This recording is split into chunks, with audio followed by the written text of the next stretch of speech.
Terima kasih atas waktu dan kesempatan yang telah diberikan. Selamat siang untuk kita semua.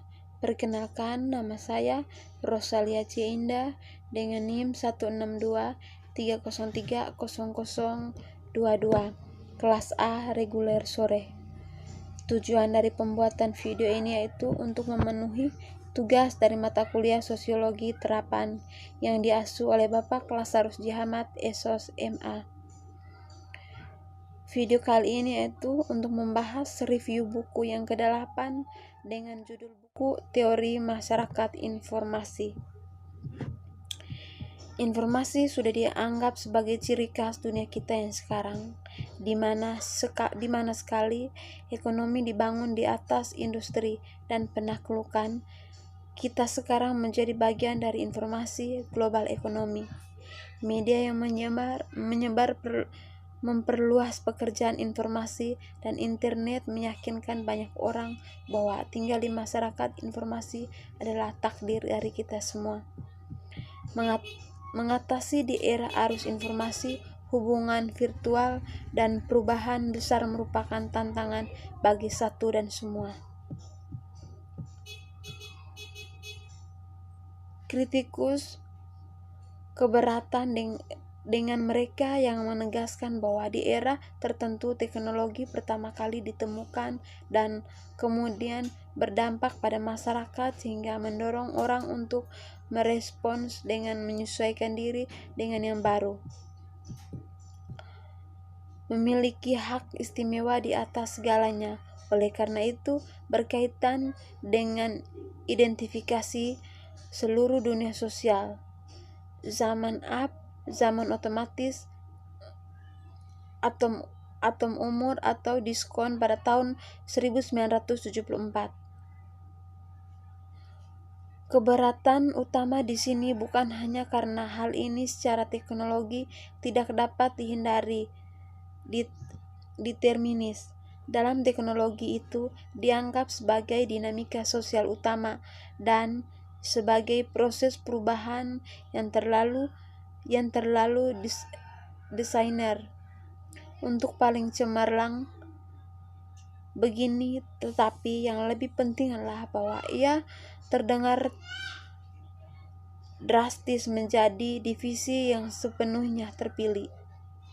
Dimensi sosial, ekonomi, politik, dan inovasi teknologi ini mengikuti dari dan berada di bawah kekuatan utama teknologi yang muncul untuk mengabadikan diri, meskipun meninggalkan kesannya di semua aspek masyarakat. Teknologi dalam imajinasi ini berasal dari masyarakat luar, sebagai elemen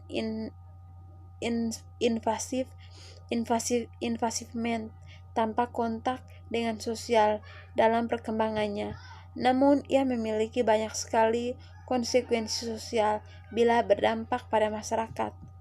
Namun secara demonstratif, teknologi tidak terlepas dari sosial alam. Dengan cara ini, sebaliknya, ia merupakan bagian integral dari sosial. Misalnya keputusan penelitian dan pengembangan mengungkapkan prioritas, dan dari nilai ini penilaian jenis teknologi tertentu diproduksi. Misalnya proyek militer menerima dana jauh lebih banyak daripada pekerjaan kesehatan untuk sebagian besar waktu di abad ke-20. Tidak mengherankan jika konsekuensinya adalah senjata canggih sistem mengereditkan kemajuan pengobatan kanker prostat atau generasi yang berikutnya. Banyak peneliti menunjukkan bagaimana teknologi melahirkan kesan nilai-nilai sosial, entah itu dalam desain arsitektur jembatan di New York, di mana diduga ketinggian yang ditetapkan akan mencegah sistem angkutan umum mengakses area tertentu yang dapat tetap menjadi hak pemilik mobil pribadi. Pembuatan mobil bersaksi tertentu nilai-nilai kepemilikan pribadi, praduga tentang ukuran keluarga, biasanya 2 orang dewasa dan anak. Sikap terhadap lingkungan, boros atau penggunaan energi tak terbarukan bersama polusi, simbol status dan transportasi individu daripada angkutan umum, atau pembangunan rumah yang bukan sekedar tempat tinggal, tetapi juga ekspresi cari hidup, prestasi dan hubungan kekuasaan dan preferensi untuk berbagai kehidupannya. Oleh karena itu, bagaimana dapat diterima untuk mengambil apa yang dianggap sebagai fenomena sosial atau teknologi, dan menegaskan bahwa ini kemudian mendefinisikan sosial dunia? Itu mudah. Seseorang juga dapat mengambil faktor elemen apapun dan menganggap masyarakat dengan namanya, masyarakat oksigen, masyarakat air, atau zaman kentang, dan itulah adalah teknologi. Sebenarnya adalah bagian instruksi dari masyarakat, dan oleh karena itu tingkat dan peran tertinggi dalam perubahan sosial meragukan ekonomis. Pendekatan ini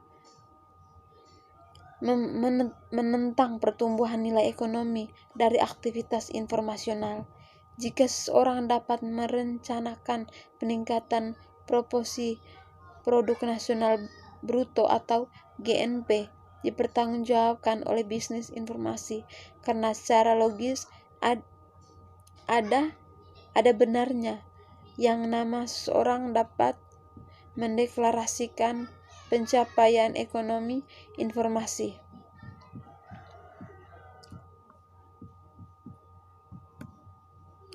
Yang utama adalah di belakang tabel statistik berbobot ada banyak interpretasi dan penilaian bagaimana membangun kategori apa yang harus dimasukkan dan dikecualikan dari sektor informasi.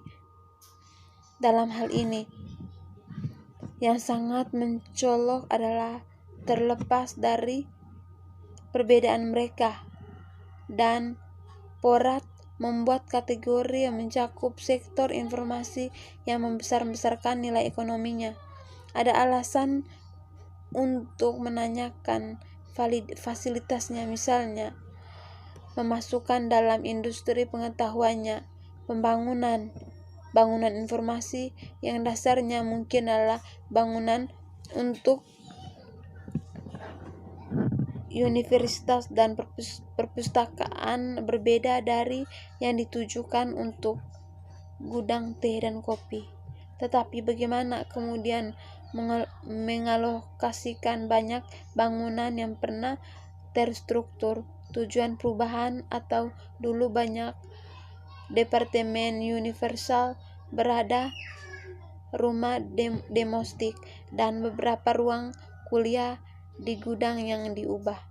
Sekali lagi, Prabot berusaha payah untuk mendefinisikan perusahaan semua yang tertanam dalam perusahaan non-informasional.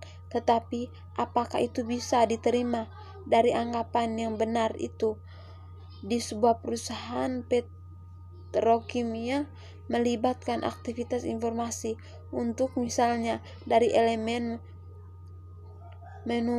manufaktur untuk keperluan statistik?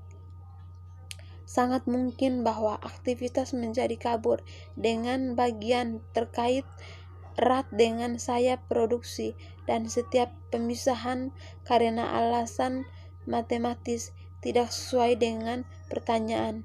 Lebih umum sekutupnya, ketika Porat memeriksa sektor informasi sekunder dan sebenarnya membagi setiap industri ke dalam domain informasional dan non-informasional, tapi perpecahan seperti itu akan berpikir dan melakukan sangat sulit diterima, di mana apakah seorang menemukan operasi sistem kontrol numerik, komputer, atau manajemen gratis, fungsi yang merupakan elemen integral dari produksi.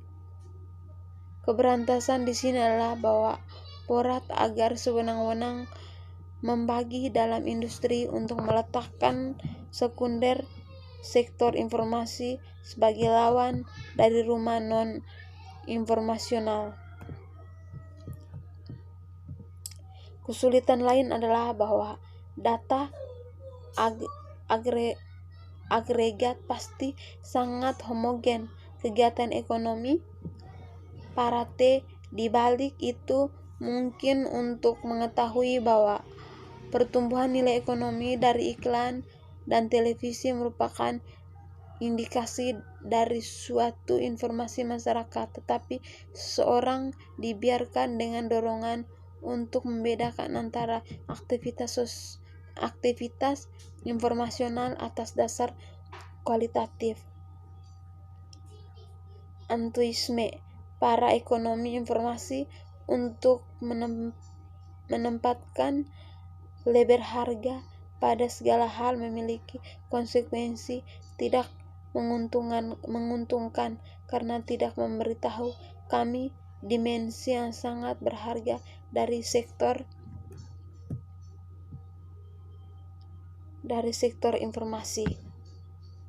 Sekian penjelasan dari saya. Terima kasih, saya kembalikan.